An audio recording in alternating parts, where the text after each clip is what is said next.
17 million dead, 70,000 skulls stacked outside Isfahan, 100,000 massacred in Delhi in a single day. That was Tamerlane's legacy. Within 50 years of his death, his grandson was cataloging the stars. His granddaughter's husband was commissioning what historians call the most beautiful book ever made.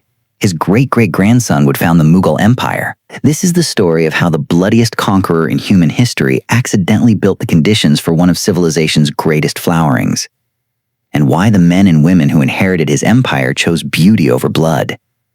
Timur was born in 1336 in a small town in what is now Uzbekistan. He was not born into greatness. He rose through war, through alliance, through ruthlessness, and through a military genius that no one who faced him could deny. By the time he was finished, his empire stretched from Turkey to the borders of China. He had defeated the Ottomans, sacked Delhi, burned Damascus, and left a trail of destruction that contemporaries compared to the end of the world. The skull pyramids were not legend, they were policy. After capturing Isfahan in 1387, Timur ordered the construction of towers built from the heads of the city's inhabitants. Historians count 70,000 skulls. After Delhi in 1398, the city's population was so devastated that it did not recover for more than a century. After Aleppo, after Baghdad, after Smyrna, the pattern repeated. Timur did not conquer to rule. He conquered to demonstrate that conquest was possible, that resistance was fatal, and that his name alone could empty a city of its will to fight. He died in 1405, his army pointed toward China, a campaign that would never happen. He left behind the largest empire on earth and no clear plan for what to do with it. What happened next is one of the most extraordinary reversals in the history of civilization. His son Shahrukh took control of the eastern half of the empire and moved his capital from Samarkand to Herat, a city in what is now northwestern Afghanistan. Herat in the early 15th century was not a ruin. It was a city with deep roots in Persian culture, with scholars and craftsmen and poets who had survived the conquest. Shahrukh was not his father. He was a man of books, of administration, of careful cultivation. He looked at what his father had built through terror and asked a different question. What could be built through patronage? The answer would take 50 years to fully emerge, but the direction was set immediately. Shahrukh's court became a magnet for the finest minds of the Islamic world. Poets came, historians came, astronomers, calligraphers, painters, theologians. They came because the Timurid court paid well, respected talent, and offered something that money alone cannot buy, an audience that understood what they were creating. His son Baysunghur went further than his father. If Shahrukh built the conditions, Baysunghur built the thing itself. Baysunghur established a scriptorium in Herat that employed 40 calligraphers working full-time, not scribes copying documents for administrative purposes. Artists, the finest calligraphers alive, working on illuminated manuscripts of a quality that had never been achieved before and has barely been matched since. He commissioned a new copy of the Shahnameh, the Persian Book of Kings, the great national epic of Persian civilization. That took years to complete. The Shahnameh of Baysunghur, completed in 1430, is considered by many art historians to be the most beautiful book ever made. Its pages are covered in gold, in lapis lazuli blue, in colors that have not faded in 600 years. Every page is a painting. Every painting is a world. Baysunghur died in 1433. He was 32 years old. He drank himself to death, which was not uncommon for Timurid princes who lived with extraordinary pressure in an extraordinarily volatile world. But he left behind something permanent. The standard he set for Persian manuscript painting would define the art form for the next 2 centuries.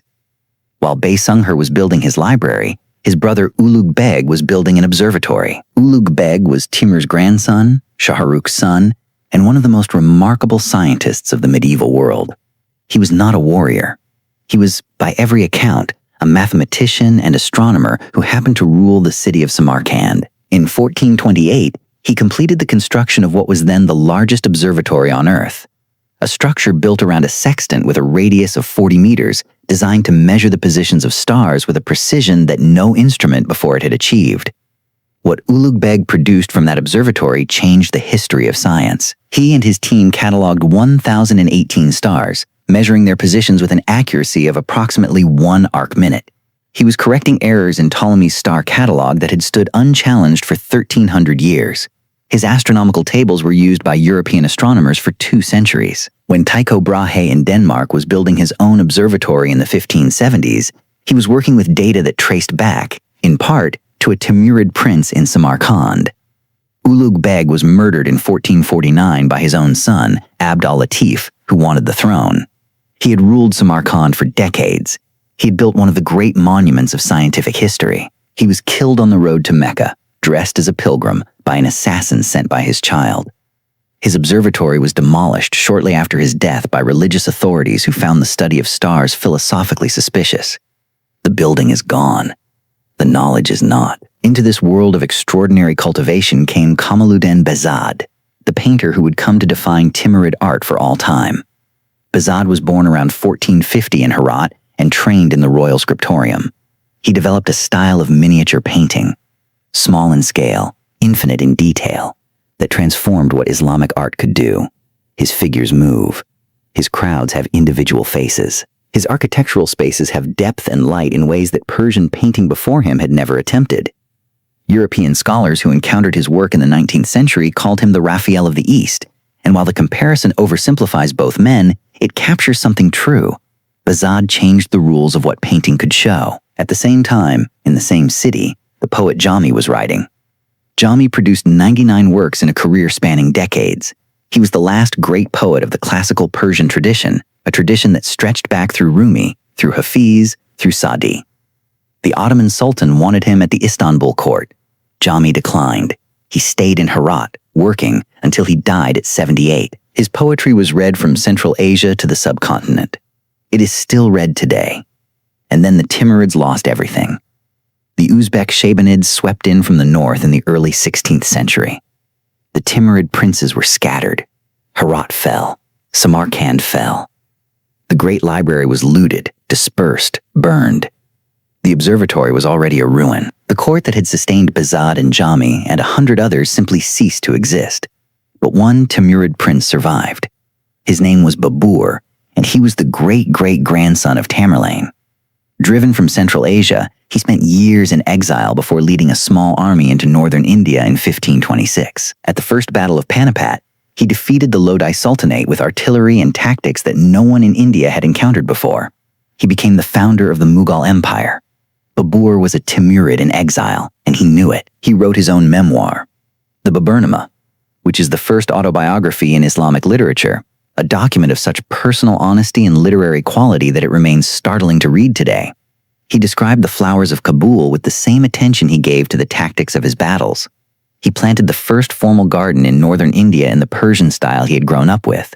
He missed Central Asia every day of his life in India, and he said so. His descendants built the Mughal Empire. They built the Red Fort and the Taj Mahal and hundreds of other structures that carry the unmistakable visual language of Timurid Herat. The blue domes, the geometric tilework, the calligraphic inscriptions, the garden layouts. The Mughal miniature painting tradition is the direct descendant of what Behzad created in the Timurid Scriptorium. The Mughals were Timurids who had found new ground to build on. How do we understand this?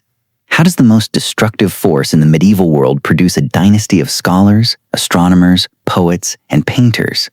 One answer is practical. Timur's conquests created enormous wealth, plunder on a scale that concentrated resources in the hands of his successors. That wealth needed somewhere to go, and in a world where military expansion had its limits, it went into culture. Another answer is psychological. The Timurid princes knew exactly what their grandfather had done. They lived with that knowledge. Some of them, perhaps, were trying to build something that justified the cost. To say, yes, this much was destroyed, but look what we made from the ruins. A third answer is structural. Timur's violence had cleared the old order. Old elites were gone. Old power structures were broken. Into that vacuum, new forms were possible. Destruction and creation are not opposites. They are, in history, the same cycle moving in different directions. The blue domes of Samarkand are still standing.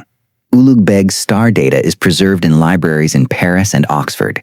Behzad's paintings hang in museums in Washington and Dublin and Tehran. The Taj Mahal receives millions of visitors every year, and almost none of them know that the aesthetic tradition it embodies began in the court of a man who built pyramids of skulls. That is the Timurid paradox. And it does not resolve neatly. It simply stands, like the domes themselves, strange, beautiful, and insisting that the world is more complicated than any single